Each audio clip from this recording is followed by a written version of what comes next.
এই যে পালাইয়া যায়, এইরকম কোন কথা কি কোরআনে আছে? জানা দরকার আছে না? নিজের কর্মী, নিজের ক্ষমতা, নিজের সংসদ, বাসভবন, কাপড় চোপড়, কত কিছু থাকে, পাসপোর্ট, ভিসা সব ফেলে দিয়ে পালাইয়া চলে যায়। পালাইয়া গেলে কি করা উচিত এবং কেন পালায়? নেতা পালানোর পরে কর্মীদের কি করণীয়? এই কথাটা আজকে আমি জানাইয়া যাই। আপনাদেরকে অত্যন্ত ভালোবাসি। যারা অন্যায় করেছে, তারা পালিয়ে গেছে, সাধারণ সমর্থক এবং এলাকাবাসী, এদের তো কোনো দোষ নেই। একটা দল করতেই পারে, আমি একটা দল করতে পারি আপনাকে। অতএব আমরা মিলেমিশে থাকবো। কিন্তু মিলেমিশে থাকবো কি? নেত্রী ওই ফুসকরিয়ে কথা বলে, ওখানে বসে অঘটন ঘটনার কথা বলে, তার কথায় নাকি আল্লাহর কথায়? একটা গুরুত্বপূর্ণ আলোচনা হতে পারে, এটা একটি ঐতিহাসিক আলোচনা। আমার শান্তি স্থিতিশীলতা বজায়ের জন্য কোরআন স্টাডি শুরু করলাম। স্টাডি করতে করতে দেখলাম যে হ্যাঁ, একজন পালাইয়ে গেছে, নাম হযরত ইউনূস আলাইহিস সালাম। সুবহানাল্লাহ। ইউনূস আলাইহিস সালামকে আল্লাহ রাব্বুল আলামিন বললেন, ইউনূস, তুমি ইরাকের নিনওয়া প্রদেশের মসুল রাজ্যে তুমি আমার দ্বীন প্রচার করো। ইউনূস আলাইহিস সালাম 55টা বছর পর্যন্ত, 55 বুঝেন? মাশাআল্লাহ, 55 ইয়ার্স একটানা 55 বছর পর্যন্ত দাওয়াত দিলেন। অল্প কয়টা মানুষ মাত্র ইসলাম গ্রহণ করছে, বাকিদের অবস্থা খুব খারাপ। ইউনূস আলাইহিস সালাম আল্লাহ বলেন নাই চলে যেতেন। জাতির লোকদের জন্য সে বলল, আল্লাহ তিনি বললেন, আল্লাহ তুমি আমার জাতির লোকদের উপরে গজব দিয়া শেষ করিয়া দাও, এদের দরকার নেই। আল্লাহ রব্বুল আলামিন বললেন, ইউনূস গজব রেডি। আল্লাহ সুবহানাহু ওয়া তাআলা পয়গম্বর বলে দিলেন, আজকে দিনের মধ্যে যদি তোমরা এই অন্যায় না ছাড়ো, নেক কাজ শুরু না করো, তাহলে কিন্তু তোমাদের উপর গজব চলে আসবে।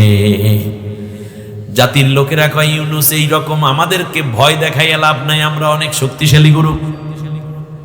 ইউনূস আলাইহিস সালাম বিরক্ত হয়ে রাতের বেলায় রওনা করলেন।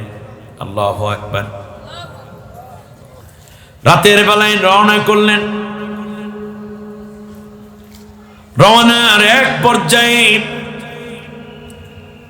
যখন তিনি যাচ্ছেন, একা একা অন্ধকার রাত, অমাবস্যার রাত, দজলা নদী পার হয়ে যাচ্ছেন। আল্লাহ রব্বুল আলামিন কি সুন্দর করে সেই ঘটনাটা আমাদের শোনাচ্ছেন। ইন্না ওয়া ইন্না ইউনুস লামিনাল মুরসালিন। আমার ইউনূস ছিল আমার রাসূলদের মধ্যে একজন। সুবহানাল্লাহ। ইদ আবাকা ইলাল ফুলকিল মাশহুন। আমার ইউনূস যখন পালিয়ে বোঝাই করা কিস্তিতে পার হয়ে যাচ্ছিল, ফাসাহামা ফাকানা মিনাল মুদহাদিন। সে পালাইয়া চলে গেছে, কিন্তু আমি আল্লাহ রব্বুল আলামিন তারে জিতাই নাই, তারে পরাজিত করে দিয়েছি। অতএব বোঝা যায়, কোন রাষ্ট্রের রাষ্ট্রপ্রধান যদি পালাইয়া যায়, তাহলে আল্লাহ তাকে কোনো জায়গায় আর জিতাইয়া দেন না, সব জায়গায় পরাজয় পরাজয় পরাজয়। আল্লাহ রাব্বুল আলামিন বলেন, শোনো, এই অবস্থায় লটারি হলো, উত্তাল তরঙ্গমালা শুরু হয়ে গেল, নৌকা ডুবি ডুবি অবস্থায়। এমন সময় মাঝি ডাক দিয়ে বলল, কেউ অন্যায় করেছে, অন্যায়কারী তাড়াতাড়ি নেমে পড়ো, আর না হলে নৌকা রক্ষা করা যাবে না। অন্যায়কারী দিয়ে নৌকা গেছে ডুইবে, আর ইউনূস আলাইহিস সালামের নৌকার মধ্যে অন্যায়কারী একজন মাত্র তালাশ করতেছে। ইউনূস আলাইহিস সালাম বলেন, আমি অন্যায় করেছি, কারণ আল্লাহ তো আমাকে বলেন নাই এই মসুল ছেড়ে দজলা পার হতে, এটাই আমার বড় অন্যায়। সুবহানাল্লাহ পড়বেন না? ইউনূস আলাইহিস সালাম বললেন, আমি এই অবস্থাটার মধ্যে পড়ে আছি। আল্লাহ তাআলা বললেন, ইউনূসকে ধরে ফেলে দেয়া হলো। একটা মাছ আগে হা করা ছিল, ফালতাকামাহুল হুত ওয়া হুম মুলিম। তাকে মাছ গিলে ফেললো। মাছ যখন তাকে গিলে ফেললো তখন সে নিজেকে নিজে ধিক্কার দেওয়া শুরু করলো। আল্লাহু আকবার। আহুয়া মুলিম, সে নিজেকে নিজে ধিক্কার দিচ্ছে, আমি কেন এরকম হলাম। ইউনূস আলাইহিস সালাম তাহলে বোঝা যায় এতটুকু অন্যায় করার পরে নিজে বুঝতে পেরেছেন এটা অন্যায়, এই চিন্তা করে নিজেকে নিজে ধিক্কার দেয়। কিন্তু আমাদের বাবুজান কি বলে জানেন? বলছে আমার অন্যায়টা কি, আমি তো কোনো দোষ করিনি।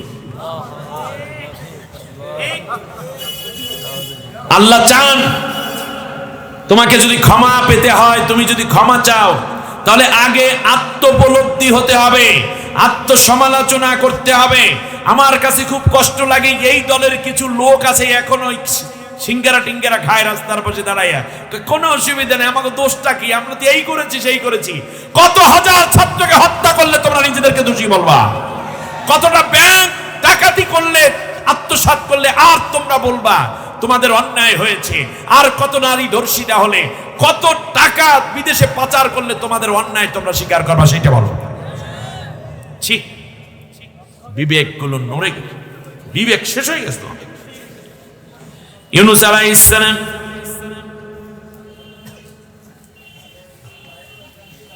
আহুয়া মুলিম, আল্লাহ রাব্বুল আলামিন বলেন সে নিজে নিজে আত্মসমালোচনায় ভেঙে পড়লো, নিজেকে নিজে ধিক্কার দেয়া শুরু করলো। ছি, আমি এত খারাপ হইলাম কেন, অথচ তিনি নবী। সুবহানাল্লাহ বলেন। আল্লাহ রাব্বুল আলামিন বলেন শোনো, আমার ইউনূস শেষ পর্যন্ত যখন মাছের পেটে চলে গেল, এই পৃথিবীতে যেই প্রাণী যে খাবারটা খায় সেটা সে হজম করতে পারবে বলেই খায়, ঠিক না? মাছ যে তাকে খেয়েছে, বলুন দেখি, মাছ হজম করার জন্য খেয়েছে নাকি বাঁচাইয়া রাখতে খেয়েছে? হজম করতে পারবে এই জন্য সে খেয়ে ফেলেছে। ওই মাছটাকে আবার আর একটা মাছে গিলে ফেলেছে। ইউনূস আলাইহিস সালাম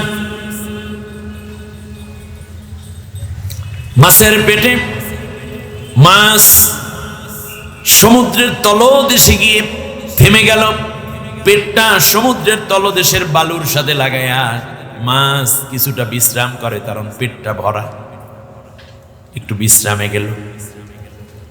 এমন সময় ইউনূস আলাইহিস সালাম নীরবে মাছের পেটের মধ্যে বসে শুনতেছে। চারপাশে অন্যান্য মাছ, এমনকি সমুদ্রের তলদেশের পাথর, শামুক, ঝিনুক, হীরামণি, মুক্তা, জহরাত, পান্না, চুন্নি, কষ্টি, ইউরেনিয়াম, যত রকম নীলতিমি, ডলফিন আছে সেখান থেকে ধরে যত রকমের হাঙর, কুমির আছে, সবাই মিলে আল্লাহ রব্বুল আলামিনের তাসবিহ এবং আল্লাহর প্রশংসা করতে সবাই ব্যস্ত।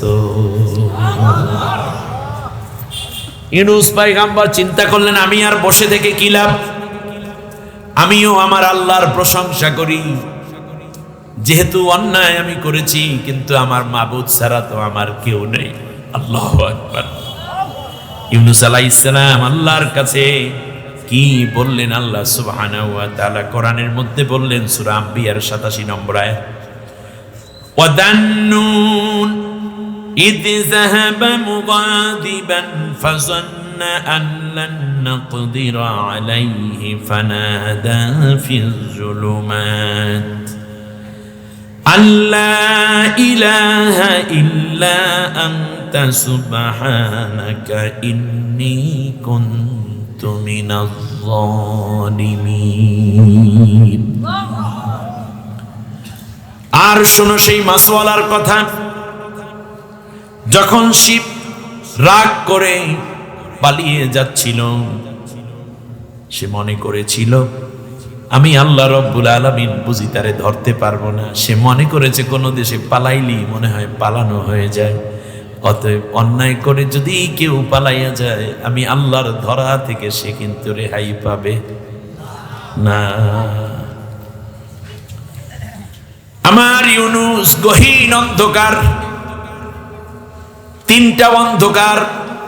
একটা হলো অমাবস্যার রাতের অন্ধকার, আর একটা পানির অন্ধকার, আর একটা মাছের পেটের অন্ধকার। 3 অন্ধকারের নিচে আমার ইউনুস কিচ্ছু দেখতেছে না। তখন আমারে ডাক দেয়, লা ইলাহা ইল্লা আনতা, আল্লাহ তুমি ছাড়া আমার কেউ নাই, তুমি ছাড়া আমার আসলে আর কেউই নেই। সুবহানাকা, তুমি সমস্ত দুর্বলতা অক্ষমতা মুক্ত। ইন্নী কুনতু মিনাজ জালিমিন, তোমার হুকুম অমান্য করে আমি বড় জুলুম করে বসেছি। আল্লাহু আকবার। আল্লাহর হুকুম অমান্য করা হচ্ছে সবচেয়ে বড় জুলুম, ঠিক না বলেন? আল্লাহ রাব্বুল আলামিন বললেন, আমার ইউনুস সমুদ্রের গভীর তলদেশ, মাছের পেটে আবার অন্য একটা মাছ তাকে গিলে ফেলেছে। সেই জায়গায় বসে যখন আমাকে ডাক দিল, আমি আল্লাহ রাব্বুল আলামিন আমার ইউনুসের ডাক সরাসরি শুনতে পাইলাম। জিল মুমিনিন, আল্লাহ তাআলা বলেন আমি ইউনুসের ডাক শুনলাম।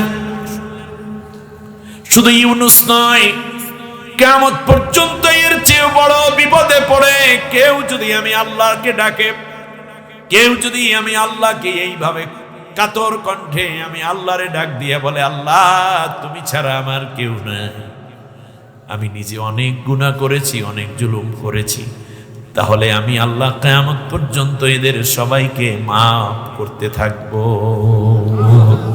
আর আমি আল্লাহ বিপদ থেকে তাদেরকে উদ্ধার করতে থাকবো। আল্লাহ রাব্বুল আলামিন বলেন, শোনো, ফালাউলা আন্নাহু কানা মিনাল মুসাব্বিহিন লালাবাথা ফি বাতনিহি ইলা ইয়াউমি ইউবআসুন ফানাবাযনাহু বিল আরাই ওয়া হুম সাকিম।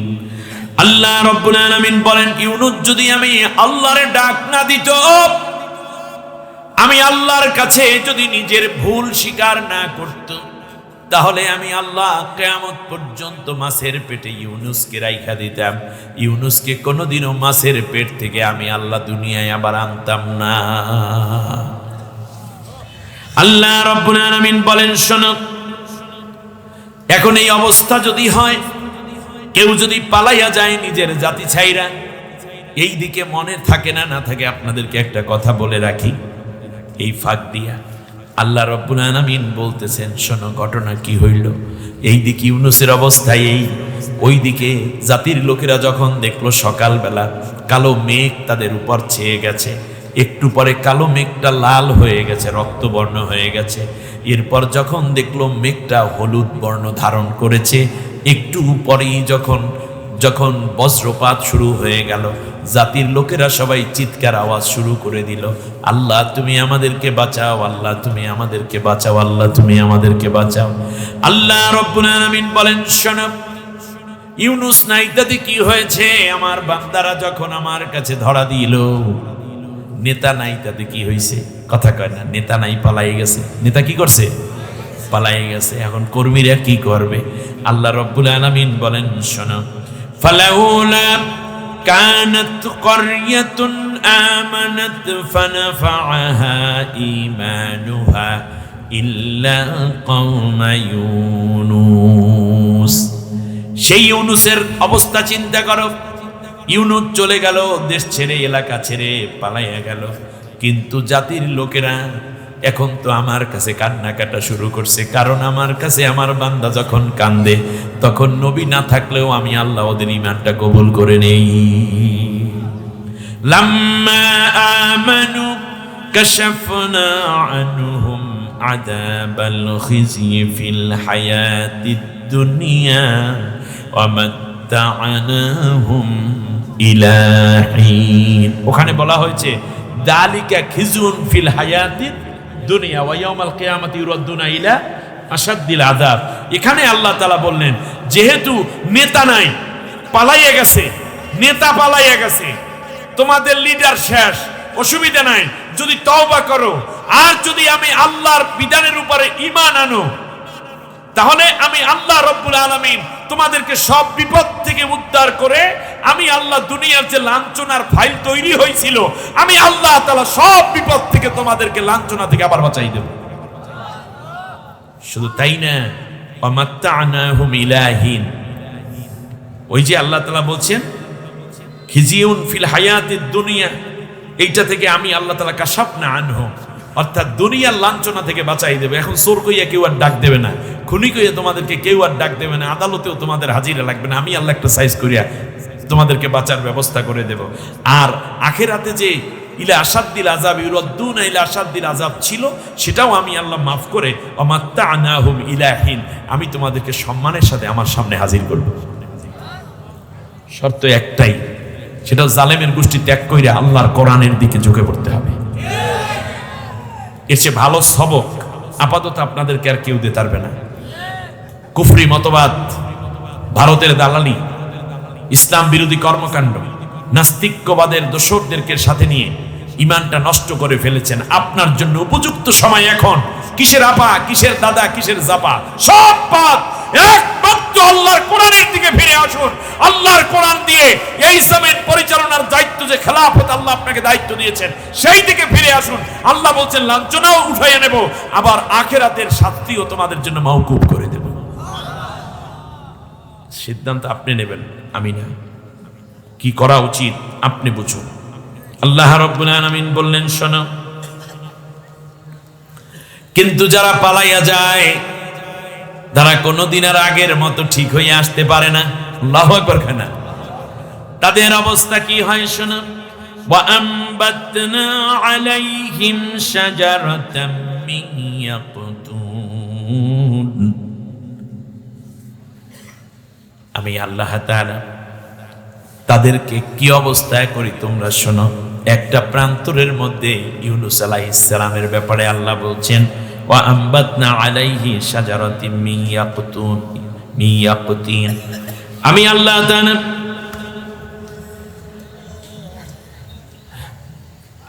তাআলা বলছেন শোনো, ফানাবাদনাহু বিল আরাই ওয়া হুয়া সাকিম, ওই যে 40 দিন পর্যন্ত মাছের পেটে থাকার কারণে আমি আল্লাহ তারে দুর্বল করে ফেলেছি। কি হয়েছে?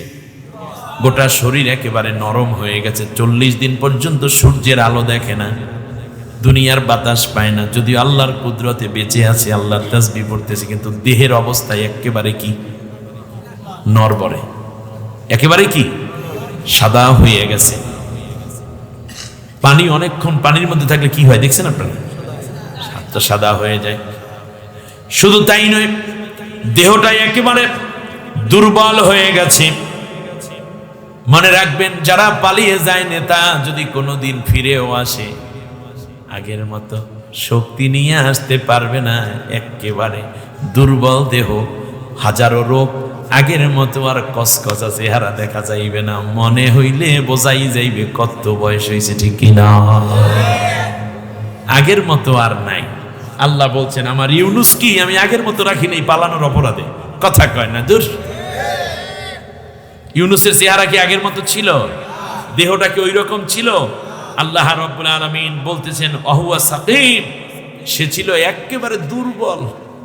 একটা দেহ পইরা থাকে, মানুষে হাত দিয়ে নাড়াইলে কেবল নড়তে পারে, বসতেও পারে না, একা দাঁড়াইতেও পারে না। এমন এক মহা কঠিন অবস্থার মধ্যে সে পড়ে গেছিল। টিপ দিলে মনে হয় আঙ্গুল গেড়ে যাবে, এইরকম একটা দুরবস্থার মধ্যে সে পড়ে গেছে। 40টা দিন একটানা মাছের পেটে, আপনি চিন্তা করতে পারেন? আল্লাহ রাব্বুল আলামিন বলেন, শোনো, তারপরেও বলি, প্রথম দিকে তোমাদের অবস্থা কি হবে শোনো। ইউনূস তো তওবা করছে, তুমি তো তওবাও করো না। ইউনূস তো আল্লাহর দিকে ফিরে আসছে, তুমি তো নিজের ভুলই ধরো না। তাদের অবস্থা কি হবে? ইউনূস পয়গম্বরের কথা পালাইয়া গেলে কি হয় আল্লাহ তাআলা বলছেন, এবার শুনেন। ওয়া আমবাতনা আলাইহি শাজারাতাম মিন ইয়াকতিন, ইয়াকতিন নামক একটা গাছ আমি আল্লাহ তাআলা লাগাইয়া দিলাম ফেরেশতার দ্বারা। তারপরে তাতে জাকা দিয়া দিলাম। জাকা বলেন নাকি? ছাউনি দিয়া দিলাম, জাকা দিয়ে দিলাম। তার নিচে আমার ইউনুসকে আমি আল্লাহ 6 মাস পর্যন্ত রেখে রেখে সুস্থ করেছি। তাহলে জাতির লোকদেরকে সাইরা পালাইয়া চইলা গেলে তাদের জায়গা রাজপ্রাসাদে হয় না, তাদের জায়গা হয় গাছতলায়। যদি বিশ্বাস না হয় তাহলে আপনারা চলে যান সাবেক বিচারপতি কালামানিকের কাছে। এত জীবন্ত ওয়াজ আপাতত এর বাইরে আছে, আরো অনেক মাথায় আল্লাহ দিয়ে রাখছেন আমাকে, কিন্তু আপাতত এইটার সে টাটকা কথা নাই। কলা পাতার উপরে হতাইয়া গেছে, হতাই গেছে বুঝছেন, এটা নোয়াখালী লেখাতে শুয়ে আছে, দুর্বল শরীর। একদিকে দরবেশে দাড়ি কামাইয়া পালায়, আর ওনার দাড়ি ছিল না বিদায় দাড়ি রাইখা পালায়। যদি একবার বাঁচা যায়, কলা পাতার উপরে শুয়ে রয়েছে, জকিগঞ্জের সিলেটের জকিগঞ্জ দিয়ে চলে যাচ্ছে, মশায় কামড়ায়, সেরা প্যান্ট, দুর্বল পাঞ্জাবি, মানে ইয়েটা শার্ট, মাত পাশে একটু টুপিও আছে, কোত্থেকে লইয়া লইছে আল্লাহ জানে। পোলা পাইনে ধৈরে একটা ফাটাই হেলাইছে। হ্যাঁ, কম যাইবে না কি ফাটাইছে ওটা কইয়েন না, পোলা পাইনে জায়গা মতো সিপ দিয়ে কাম বানাই হেলাইছে। সুতরাং সে গর্ব করতো আমি সাইদিকে ফাঁসি দিছি। আল্লাহ কয় তুই এইবার বস। আমি আজকে দাবি করছি সেই স্বৈর শাসক অবৈধ সরকারের লালিত যে বিচারপতি ছিল, তথাকথিত বিচারপতি, যে অন্যায় ভাবে নির্দোষ মানুষকে ফাঁসির রায় দিয়েছে, আমৃত্য কারাদণ্ড দিয়েছে, তাদের যে শেষ পরিণতির ছবি যেইটা আছে বরক পাতার উপরে, এইটা প্রত্যেক আদালতে বান্দাইয়া সুন্দর ছবি উঠাইয়া বিচারপতিদের সামনে টানাই রাখা হোক। কমপক্ষে তারা যেন মনে করতে পারে। এখানে কথা বলে কি দেখেন, কথা বলা যাবে না, দেখো নিজে ওয়াজ শোনেও না, আমারই ডিস্টার্ব করে। আমার ভাইয়েরা, আল্লাহ রাব্বুল আলামিন বলেন গাছের নিচে রাখলাম 6 মাস। কোথায়? গাছের নিচে। বিল্ডিং এর স্বপ্ন দেখে আল্লাহ নাই, ওটা চলে গেছে। কিসের নিচে? যদি বোধোদয় হয় তওবা করে, আর না হলে থাকতে হবে কোথায়? وَأَرْسَلْنَاهُ إِلَى 100,000 أَوْ يَزِيدُونَ فَآمَنُوا فَمَتَّعْنَاهُمْ إِلَى حِينٍ। আল্লাহ রাব্বুল আলামিন বলেন এরপরে আমি 1,00,000 মানুষের কাছে আমার ইউনুসকে পাঠাইয়া দিলাম। আপনার কথা বোঝেন না, ভালো বোঝেন না মানে আসলে বোঝেন না ওইটা না, এর মানে বেশি বোঝার জন্য আহ্বান করতেছি আর কি। এর তো সাতক্ষীরার মানুষে বোঝার কথা। মাঝে মাঝে বক্তা কিছু কিছু ডায়লগ দেয়, যার কারণে কি হয়, শ্রোতাদের মনোযোগ আকর্ষণ হয়। আসলে কি আপনারা বোঝেন না এরকম? কে কে বোঝেন না দেখি তো? ওই দেখ একজনে বোঝে নাই, ওই 2 জন, আরো একজন বোঝেন। আমার কথা কি বুঝেন নাই নাকি বুঝেছেন? রাইট। 1,00,000 মানুষের কাছে আমি পাঠাইলাম। 100,000 মানে কত? আলে বলা নাই এখানে। 1,00,000 আউ ইয়াজিদুন, অথবা তার চেয়েও বেশি। 1,00,000 মানুষ কিংবা বেশি মানুষের কাছে সেই সময় মানুষই বা কয়জন? কথা বলে না, মানুষই বা কয়জন? কিন্তু পাঠাইছে কয়জনের কাছে? এর মানে তার 1,00,000 মানুষের কাছে পার্সোনাল কন্ট্যাক্ট করে মাপ চাইতে হয়েছে। আউ ইয়াজিদুন, এর চেয়ে বেশি। কত বেশি আল্লাহ বলেন নাই, একটা সংখ্যা দিয়ে আল্লাহ বলছেন। সুতরাং যদি ফিরে আসতে হয় আল্লাহকে আগে বলতে হবে, তারপরে হাজার হাজার মায়ের কোল যে খালি করেছে মায়েদের সাথে মাপ চাইতে হবে। দেশের জাতির কাছে পার্সোনালি মাপ চাইতে হবে। এটা কিছু করার নাই। নবীকে আল্লাহ তাআলা মাপ চাইতে পাঠাইছে, তার কারণ জাতির প্রতি তোমার খেদমতের কথা ছিল, তুমি না করে তুমি বরং একা একা পালাইয়া চলে গেছো, এইটা তোমার অন্যায়। আল্লাহ এটা মাফ করেন নাই। আল্লাহ তাআলা মাফ কইরা বাঁচাইয়া রাখছে, লালন পালন কইরা গাছের নিচে বাঁচাইয়া রাখা কিছুটা দিন আল্লাহ দয়া কইরা সুস্থ করে তুলেছেন, কিন্তু মাফ চাওয়ার জন্য পাঠাইছে আবার 1 লাখের কাছে।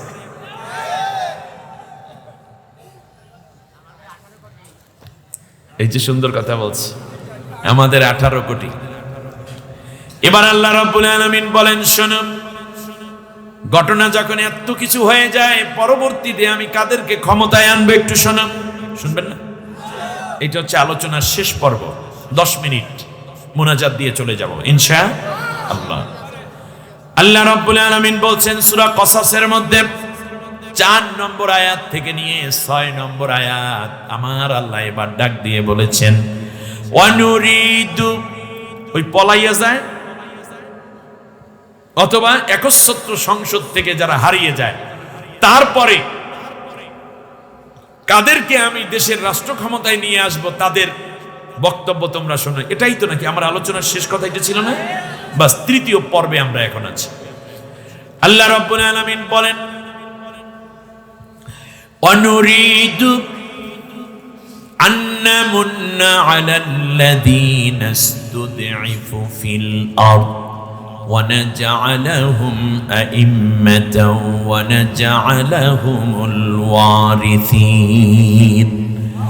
ونمكن لهم في الأرض ونري فرعون وهامان وجنودهما منهم ما كانوا يحذرون।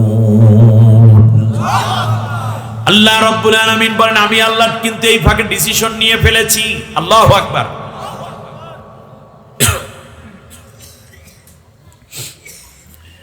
যাদের পরাজয়ে কেউ কান্দে নাই স্বৈর শাসক,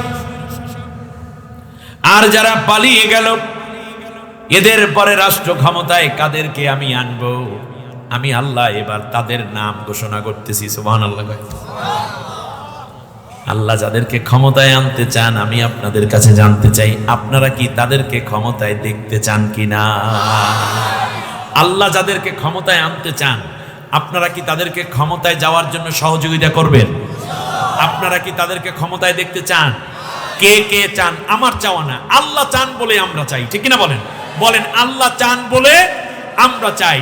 ওই আল্লাহ যাদেরকে চান, আমরা কি তাদেরকে চাই? যারা চান তারা 2টা হাত আসমানের দিকে সোজা করে উঁচু করেন। আলহামদুলিল্লাহ, হাত উঁচু করে রাখেন, আল্লাহ দেখুক। কারণ আল্লাহ যা চান আমরা তাই চাই।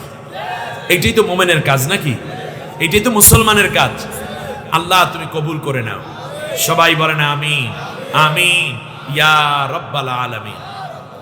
ব্যাস, সম্মানিত ভাইরা, এবার আল্লাহ বলছেন তার ইচ্ছের কথা। অনুরিদু, আমি আল্লাহ ফাইনাল ডিসিশন নিয়ে ফেলেছি। সুবহানাল্লাহ।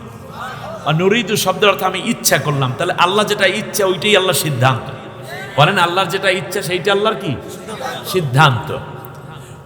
আমি আল্লাহ সিদ্ধান্ত নিলাম, আন্নামুন্না আলাল্লাযীনা ইসতুদঈফু ফিল আরদ, জমিনের বুকে যেই দলটি সবচেয়ে বেশি নির্যাতিত হলো, যেই দলের নেতৃবৃন্দকে হত্যা করা হলো, অত্যাচার করা হলো, এই দলের লোকদেরকে আমি আল্লাহ রহমত দিয়ে ধন্য করব, এই সিদ্ধান্ত আমি আল্লাহ নিলাম। 1 নম্বর ডিসিশন আল্লাহর, আন্নামুন্না, আমি খুব দয়ালু হয়ে যাব, আলাল্লাযীনা ইসতুদঈফু ফিল আরদ, জমিনের বুকে সবচেয়ে নির্যাতিত নিপীড়িত যারা হলো, আমি আল্লাহ সিদ্ধান্ত নিলাম ওদের উপরে আমার রহমতের চাদরটা জড়াইয়া দেব। ওয়ানাজআলাহুম আইম্মাতান, ইমাম 1 বচন, আইম্মা বহু বচন। ইংলিশে বলে লিডার, আরবিতে বলে ইমাম, বাংলায় কয় নেতা। বাংলায় কি বলে? আল্লাহ রাব্বুল আলামিন বলেন, ওয়ানাজআলাহুম আইম্মাতান, জাতির সব জায়গায়, নেতৃত্বের সব জায়গায় ওই নির্যাতিত দলের লোকদের হাতে আমি আল্লাহ নেতৃত্ব উঠাইয়া দেব। সিদ্ধান্ত কার? ওয়ানাজআলাহুমুল ওয়ারিসিন। তৃতীয়, তৃতীয়বারে আমি আল্লাহ যেই ডিসিশন নিলাম সেটা হলো এই যে আমি আল্লাহ জালিম অত্যাচার এবং পালিয়ে যাওয়া গোষ্ঠীর অবর্তমানে আমি আল্লাহ রব্বুল আলামিন এই নির্যাতিত নিপীড়িত মাজলুমদেরকে আমি আল্লাহ ওদের ওই ক্ষমতার প্রত্যেকটা জায়গায় উত্তরসূরি হিসাবে বসাইয়া দেব। অনুমাক্কিনা লাহুম ফিল আরদ, সুবহানাল্লাহ কয় না? ওরা ছিল দুনিয়ার বুকে বড় মাজলুম, ওরা ছিল দুনিয়ার বুকে সবচেয়ে বেশি অত্যাচারিত, ঘরে থাকতে পারতো না, ঘুমাইতে পারতো না বাড়িতে, ঠিক না? ওরা পারতো না সুন্দর করে বাচ্চাদেরকে আদর করতে, স্ত্রীর সাথে সময় দেওয়ার সুযোগ ছিল না, মা মরার পরে জানাজায় পর্যন্ত হাজির হতে পারে নাই।